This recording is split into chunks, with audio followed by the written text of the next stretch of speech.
জানেন এটার বেনিফিটটা কি হবে? হজের মধ্যে আলী রাদিয়াল্লাহু তাআলা আনহু সম্ভবত ইয়ামান থেকে রাসূল সাল্লাল্লাহু সাথে সাক্ষাৎ করেছিলেন। আলী রাদিয়াল্লাহু তাআলা আনহু জানে না রাসূল সাল্লাল্লাহু কেমন হজের নিয়ত করেছে। যখন আলী রাদিয়াল্লাহু তাআলা আনহুকে জিজ্ঞাসা করা হয়েছে, আলী তুমি কোন হজ করবে? আলী রাদিয়াল্লাহু তাআলা একটা চমৎকার জবাব দিয়েছিলেন, ইয়া রাসূলুল্লাহ, আমি তো জানি না আপনি কোন হজ করবেন, তবে আমি মিকাতে এসে এটা আল্লাহর কাছে বলেছি, আল্লাহ আমি তোমার কাছে ওই হজের নিয়ত করলাম যেই হজের নিয়ত করেছেন মুহাম্মদুর রাসূলুল্লাহ সাল্লাল্লাহু আলাইহি ওয়াসাল্লাম। আপনার যেটা হজ আমার সেটা হজ। চিন্তা করা যায়? সুবহানাল্লাহ। তার মানে সব থেকে দামি ব্যক্তি যেটা কল্যাণকর সেটাই তিনি জানতে পারতেন। আমাদেরকে রাসূলের দিকে ঠেলে দিতে হবে। আল্লাহ রাসূল তোমার কাছে যেই কল্যাণ চায়, আল্লাহ আমি তোমার কাছে সেই কল্যাণ চাই। রাসূল যেই জান্নাত পাবে, আল্লাহ তুমি আমাকে সেই জান্নাত দিয়ে দাও। বলতে কোনো বাধা আছে? যেহেতু রাসূল বলেছেন সব থেকে দামি জান্নাত হচ্ছে জান্নাতুল ফেরদৌস, আর তুমি আল্লাহর কাছে চাইলে জান্নাতুল ফেরদৌসই চাবে, আমার আকীদা, আমার বিশ্বাস যে মুহাম্মদ সাল্লাল্লাহু আলাইহি ওয়াসাল্লাম জান্নাতুল ফেরদৌসের উচ্চতর স্থানে রয়েছে, আর রাসূল ওইটাই চাইতে বলেছে। আরেকটা বর্ণনায় কি আছে, যে যাকে ভালোবাসবে আল্লাহ তাকে তার সাথে তুলে দেবে। তাহলে অতএব আপনি কি প্রমাণ করতে পারবেন না যে আল্লাহ আমি তোমার রাসূলকে ভালোবাসি, আমি আবু বকর, ওমর, উসমান রাদিয়াল্লাহু তাআলা আনহুমকে ভালোবাসি? আল্লাহ বলছেন যদি তোমার ভালোবাসা সত্য হয় বান্দা তোকে আমি আবু বকরের সাথে তুলে দেব। স্পষ্ট রয়েছে। তো রাসূলুল্লাহ সাল্লাল্লাহু আলাইহি ওয়াসাল্লাম যখন এই দোয়া শিক্ষা দিয়েছে, তখন আয়েশা রাদিয়াল্লাহু তাআলা আনহাকে এটাও বলেছিলেন, তুমি আল্লাহর কাছে বলো, আল্লাহুম্মা ইন্নী আসআলুকাল জান্নাহ ওয়া মা কাররাবা ইলাইহা মিন কাউলিন ওয়া আমাল, আউযু বিকা মিনান নারি ওয়া মা কাররাবা ইলাইহি মিন কাউলিন ওয়া আমাল। আয়েশা তুমি বলো আল্লাহর কাছে, আল্লাহ আমি তোমার কাছে জান্নাত কামনা করতেছি এবং এই জান্নাতের দিকে নিয়ে যাবে যেই কথা যেই কর্ম, আল্লাহ আমি তোমার কাছে সেই কথা সেই কর্ম করার তৌফিক কামনা করতেছি। তার মানে আপনি আল্লাহর কাছে বলতেছেন, আল্লাহ যেই কথাটা মুখে বললে যার বিনিময়ে আল্লাহ তুমি জান্নাত দিয়ে দিবে, তুমি আমাকে সেই কথা বলার তৌফিক দান করো।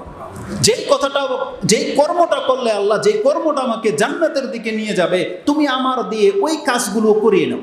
আর যেই কাজগুলো যেই কথাগুলো মানুষকে জাহান্নামের দিকে নিয়ে যায়, আল্লাহ আমি তোমার কাছ থেকে জাহান্নাম থেকে এবং ওই কর্ম ওই কথা থেকে তোমার কাছে আমি আশ্রয় কামনা করতেছি। তার মানে প্রত্যেকটা দোয়াতে হাদিস এবং কোরআনের মধ্যে আমাদেরকে শিক্ষা দেওয়া হয়েছে যে তোমরা আল্লাহর কাছে জান্নাত কামনা করো, জাহান্নাম থেকে মুক্তি কামনা করো। এইভাবে কত হাদিস আমি আপনাকে দেখাবো। আরেকটা হাদিস নিয়ে নেন। রাসূলুল্লাহ সাল্লাল্লাহু আলাইহি ওয়াসাল্লাম নিজে জাহান্নাম থেকে যে আশ্রয় তলব করতেন, এই হাদিসটা নিয়ে নেন। এটা ইমাম বুখারী এবং মুসলিম তাদের উভয় কিতাবে এনেছে। ইমাম বুখারী রাহিমাহুল্লাহ তিনি তার কিতাবুল আদাব ৭৮ নম্বর অধ্যায়ের মধ্যে এনেছেন তিবিল কালাম, উত্তম কথা বলার পর্বে।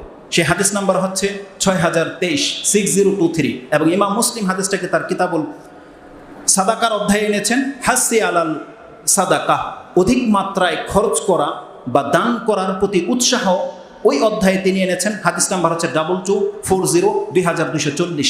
এই হাদিসের বর্ণনা করে হচ্ছে আদি বিন হাতিম, প্রসিদ্ধ সাহাবী আদি বিন হাতিম, তিনি বলছেন আন্না রাসূলুল্লাহ সাল্লাল্লাহু আলাইহি ওয়াসাল্লাম আন্নাহু যাকারান নার, একদিন রাসূল সাল্লাল্লাহু আলাইহি ওয়াসাল্লাম জাহান্নামের চর্চা করলেন, জাহান্নামের কথা মনে করলেন। যেমনি জাহান্নামের কথা বললেন বা মনে করলেন, তারপর তিনি কি করলেন, ফাতা আউয়াযু মিনহা, সাথে সাথে আল্লাহর কাছে জাহান্নাম থেকে আশ্রয় চাইলেন। আল্লাহুম্মা ইন্নী আউযু বিকা মিনান নার চাইলেন। যখনই জান্নাতের কথা, যখনই জাহান্নামের কথা আসবে, আমাদের আমলনামা এটা থাকতে হবে।